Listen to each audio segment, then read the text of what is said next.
नमस्कार। आज हम जानेंगे नवरात्रि में महाअष्टमी का विशेष महत्व क्यों है।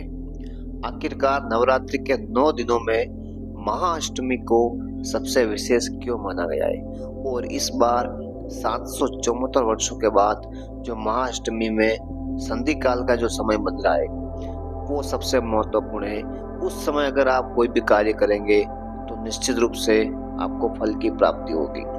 आखिरकार संधि काल को इतना महत्वपूर्ण क्यों माना गया है, इस संधि काल की क्या विशेषता है, इस वीडियो में हम जानेंगे। अष्टमी को आठम या अठमी भी कहते हैं। नवरात्रि की अष्टमी को महाअष्टमी या दुर्गा अष्टमी कहते हैं, जो कि बहुत ही महत्वपूर्ण होती है। इस दिन माता के 8वें रूप महागौरी की पूजा की जाती है।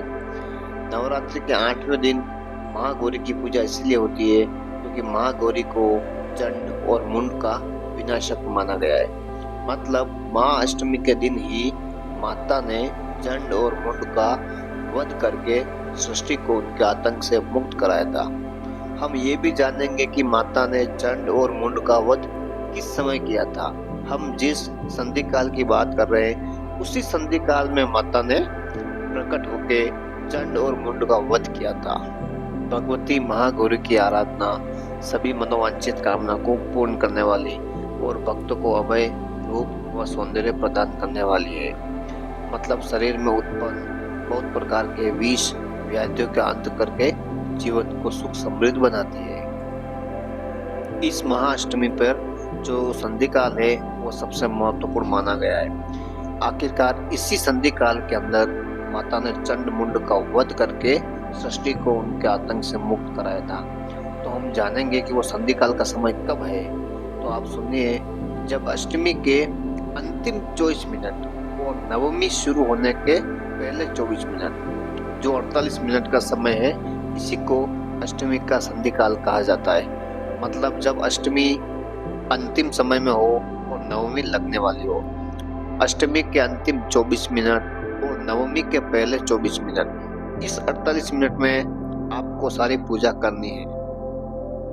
लेकिन आपको ध्यान रखना है, इस संधि काल में नारियल आपको नहीं खाना है।